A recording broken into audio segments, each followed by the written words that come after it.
भारत माता की देश के बल बजरंग दल, देश के बल बजरंग दल, देश के बल बजरंग दल। ఈరోజు బజరంగ దళ ఆధ్వర్యంలో సౌర జాగరణ యాత్ర సిద్దిపేట జిల్లాకు సంబంధించినటువంటి యాత్ర ఈరోజు వీర బైరాంపల్లిలో ప్రారంభమై ఇప్పుడు మన ఉస్మానాబాద్కు ఈ యొక్క రథయాత్ర ప్రారంభమైంది. ఈ రథయాత్ర యొక్క ముఖ్య ఉద్దేశం కేంద్రం ఆలోచన మేరకు కేవలము మన సిద్దిపేట జిల్లాలో కాదు, తెలంగాణ రాష్ట్రంలో 700 మండలాలు 33 జిల్లాల్లో కూడా తిరుగుతా ఉన్నాం. ఏ జిల్లాకు ఆ జిల్లా రథయాత్ర నడుపుతా ఉన్నాం. దేశం మొత్తం అటకు నుంచి కటకు, కన్యాకుమారి నుండి జమ్మూ వరకు ఈ యొక్క యాత్రలు కొనసాగుతా ఉన్నాయి. బజరంగ దళ ఆధ్వర్యంలో యాత్ర ముఖ్య ఉద్దేశము నేడున్నటువంటి సమాజం, నేడున్నటువంటి యువతలో జాతీయ భావన, దేశభక్తి, సంస్కారం నింపడానికి యొక్క యాత్ర.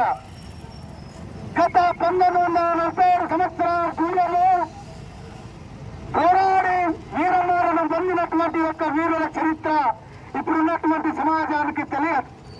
ఆ తెలియడానికి ఇప్పుడున్న సమాజానికి యువకుల్లో చైతన్యం నింపడానికి యొక్క యాత్ర. మన తెలంగాణ రాష్ట్రంలో గతంలో పిండి పూరించినటువంటి దమనకాండ నిర్వహించినటువంటి ఒక నిజాం మీద పోరాడినటువంటి వ్యక్తుల చరిత్ర తెలియ చాలా మందికి. వారి యొక్క వీరత్వం ఇప్పుడున్నటువంటి యువకుల్లో నింపడానికి. మన పక్కన ఉన్నటువంటి వీర బైరాంపల్లిలో పోరాడే ఒక పట్టణ తెలంగాణ రాష్ట్రం అంతటికీ తెలుసు. వారి యొక్క జీవిత చరిత్ర మన యువకులకు తెలియాలి. ఈ రోజు కుటుంబ వ్యవస్థల సంస్కారం లేని కారణంగా నేడు సమాజంలో యువకులు ఎటువైపు పోతా ఉన్నారు ఒకసారి అందరూ ఆలోచించాలి. మన యొక్క లక్ష్యం స్వాభిమానం సాధించడం. స్వతంత్రం వచ్చింది కానీ ధార్మిక స్వతంత్రం రాలేదు. దేవాలయాల పైన దాడులు జరుగుతూ ఉన్నాయి. హిందూ సమాజంలో లౌక్యాలు విపరీతంగా పెరుగుతూ ఉన్నాయి, హత్యలు పెరుగుతూ ఉన్నాయి. గతంలో పేరున్నటువంటి పేరు ఇప్పుడు కూడా లేవు. మన దేవాలయాల్లో కొన్ని అలంకటి కట్టడాలు ఉన్నాయి. కొన్ని దేవాలయాలకు పాలన పర్మిషన్ తీసుకోవాల్సి వస్తూ ఉన్నది. ఇది హిందూ దేశము, హిందూ సామ్రాజ్యము. స్వయం దేవతలు నిర్మించుకున్నటువంటి దేవతలను స్వయం నిర్మితం. సాక్షాత్తు పరమశివుడు దేవతలు నిర్మించుకున్నటువంటి ఈ భూభాగంలో ఈనాడు ఈ పరిస్థితి అసౌకర్యంగా ఏ రకంగా ఉందో ఒక్కసారి హిందూ సమాజం ఆలోచించాలి. హిందువుల చైతన్యం నింపడం, హిందువుల చైతన్యం నింపడం, మరొక్కసారి బానిసలు కాకూడదని స్వాభిమానం మన పేరు సాధించాలి. హిందూరు జిల్లాలో ఈరోజు ఏ పేరుందో ఆలోచించండి. 13 జిల్లాలో ఈరోజు ఏ పేరుందో ఆలోచించండి.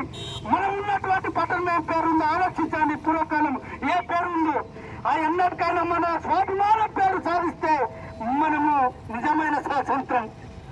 మరి నేడు సమాజంలో కొంతమంది స్వార్థానికి యువకులను వాడుకొని దేశ చరిత్ర తెలియకుండా చేసి దేశ వ్యతిరేకులుగా తయారు చేస్తా ఉన్నారు. మన నగరంలో వచ్చు, మన సిద్దిపేటలో వచ్చు, మన తెలంగాణలో. అలాంటి ఇంకొకసారి జరగకూడదని బజరంగ దళ ఆధ్వర్యంలో ఈ యొక్క యాత్ర నిర్వహించడం జరుగుతూ ఉంది. కాబట్టి మనం రాబోయే రోజుల్లో సంఘర్షణ చేయాల్సిందే. ఏ ఒక్కడి కూడా తల వంచకుండా స్వాభిమానంగా హిందూ సమాజం జీవించాల్సిందే.